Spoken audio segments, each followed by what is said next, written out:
Bom dia, boa noite ou boa tarde, mundo melhor. Aqui é Cleiton Lima. Vamos para mais um vídeo aí. É sequência.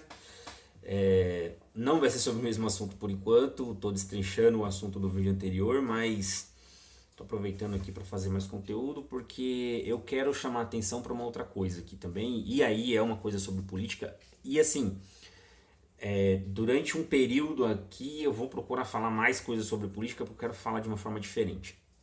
Quero parar de só ter essa questão de polarização política que a gente está vendo. Eu acho importante, polarização não é uma coisa ruim, eu não vejo isso como uma coisa ruim, eu acho importante a gente ter polarizações políticas, não vejo isso como ruim, mas não quero ficar preso nisso, porque a gente vai viver uma polarização muito, muito grande em 2022, eu queria tentar trazer uma coisa mais para próximo da gente, mais para nossa realidade, né? A gente vai falar um pouco sobre dinheiro, sobre economia e tal, mas eu acho importante a gente começar a colocar uma certa responsabilidade nas ações que a gente tem. Eu fiquei muito desanimado com os resultados de eleições em 2020 e estou ficando um tanto desanimado com o que eu tenho visto acontecer nos últimos meses. O que eu falei ultimamente sobre política foi sobre algumas decisões tomadas, teve eleição na Câmara e no Congresso, uma das últimas vezes que eu falei sobre política. E a gente não está vendo o resultado. O que era de se esperar, a gente não está vendo. A gente está vendo alguma reforma acontecer? A gente está vendo essas trocas que foram feitas, essas alianças que foram feitas pelo governo, dar resultado? A gente está vendo isso acontecer? Não. O que a gente está vendo hoje no cenário político do Brasil? A gente está vendo CPI, a gente está vendo cada vez mais briguinha besta, né? Tipo, um fala sobre uma vacina e o outro já corre para poder falar sobre uma outra vacina. Então, quer dizer, a gente vê essa questão de polarização, não é só polarização. A gente está vendo só demagogia política. A gente só está vendo show político, só coisa midiática. A gente não vê nada prático. E aí eu quero entrar num ponto que para mim é muito complicado, mas é preciso. A culpa disso é nossa. A culpa disso é das pessoas. A culpa disso é dos mais de 3 milhões e 600 mil pessoas que não se posicionaram na última eleição aqui em São Paulo. A culpa disso é dos quase 30% que não se posicionaram em 2018. Sabe? Isso é impossível, gente. As coisas não podem continuar dessa forma. E o pior de tudo é a gente ouvir aquele argumento que mas vai continuar do mesmo jeito. Mas todos são iguais. Mas ninguém presta. Não dá pra gente ter mais esse argumento, gente. A gente não pode colocar a nossa preguiça, colocar a nossa incompetência, a nossa incapacidade de procurar alguém, de buscar uma opção, de ter como justificar o porquê um ou outro não presta e porquê que um ou outro é melhor. A gente não pode jogar isso nas opções. Não pode jogar essa culpa nas opções que tem.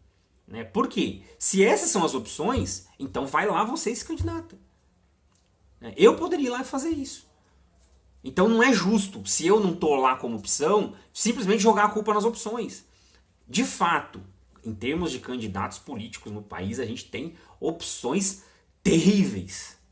Cada dia mais a gente vê opções terríveis. E cada dia mais a gente está preso nos mesmos. Porque existe uma resistência muito grande a novidades, a pessoas novas, a quem está surgindo. E a resistência não é pelo eleitor, não. O eleitor aceita bem novidades. A resistência é pela mídia. Os institutos de pesquisa têm muita dificuldade com quem é novo. A gente teve o exemplo do Arthur Duval na eleição passada. A pesquisa errou feio sobre ele. E não é uma questão de crescimento durante a campanha, porque a campanha dele foi extremamente humilde, então não foi alcance de campanha que fez ele ter a votação que teve. Aquela votação já era a votação dele. E a gente vê uma mídia que ela é muito medrosa em relação a mudanças. A gente viu os cancelamentos de debate com argumentos muito rasos, muito pequenos. Porém, a gente não depende mais disso. A gente não depende só de mídia, só de pesquisa para poder escolher em quem vai votar. Não dá para ficar preso nisso. Então essa é uma responsabilidade nossa. Isso aí não tem jeito. A responsabilidade de quem a gente vai escolher, quem vai ser a nossa escolha, não dá para ser transferida mais. Isso já passou. Já foi-se o tempo onde a gente tinha que ficar olhando horário eleitoral, ficar ouvindo analista político para saber qual opção que tem, ficar dependendo só de debate. Os debates ainda são bons, mas não dá para depender só disso. A gente tem a alternativa para poder saber quais são os nomes que vêm por aí, quais são os nomes disponíveis, quais são os nomes que querem se tornar opções e tem algum tipo de receio, algum tipo de medo. Então, eu acho isso importante. Na eleição para prefeito aqui em São Paulo, nós tínhamos opções para todos os gostos, né? Tínhamos opções. Não dava para ter Bruno Covas no segundo turno. Desculpa, não dava. E eu vi muita opção daquelas pessoas, não, mas ele tá lá já, não sei o quê. Quem fala isso, de fato, não sabe o que está acontecendo. Não tem outro argumento. Quem diz que, deixa ele lá, pelo menos não tá tão ruim. Claro, eu ainda acho ele menos pior.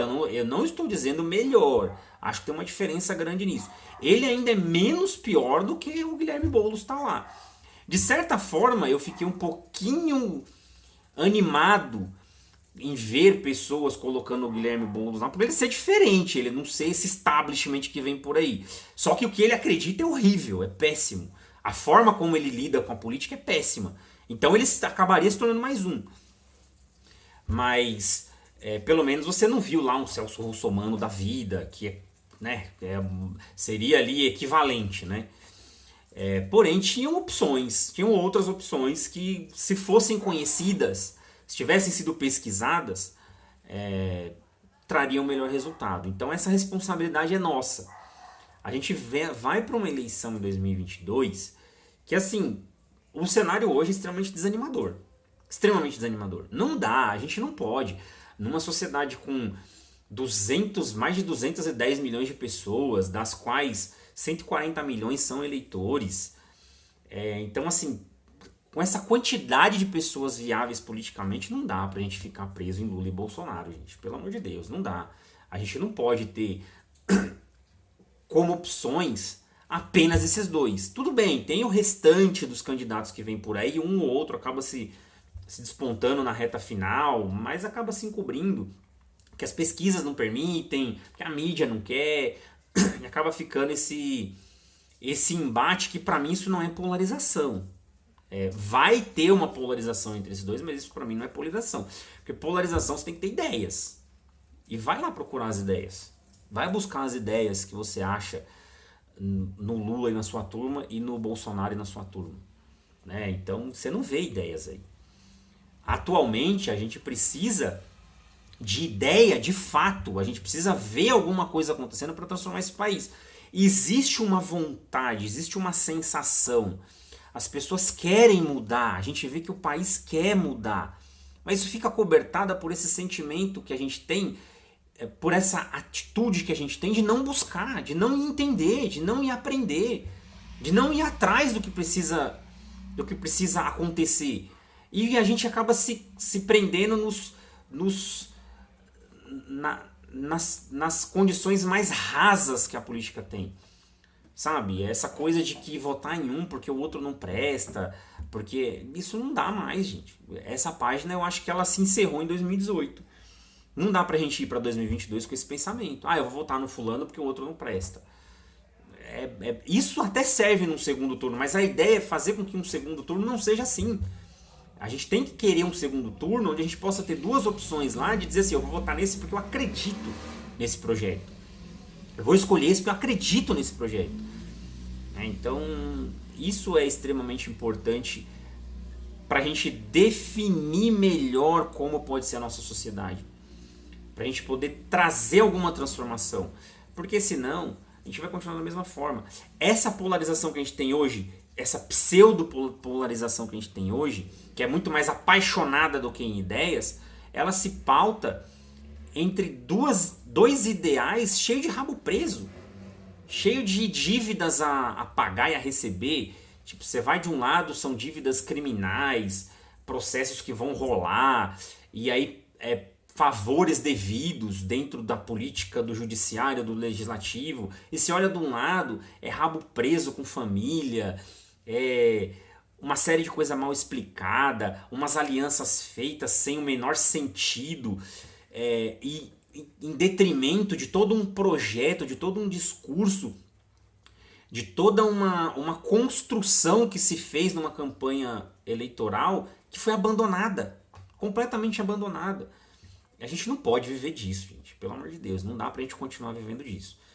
Então, eu vou dar mais, destrinchar melhor isso. Eu acho que se eu tô falando que tem opções, a gente tem que trazer essas opções.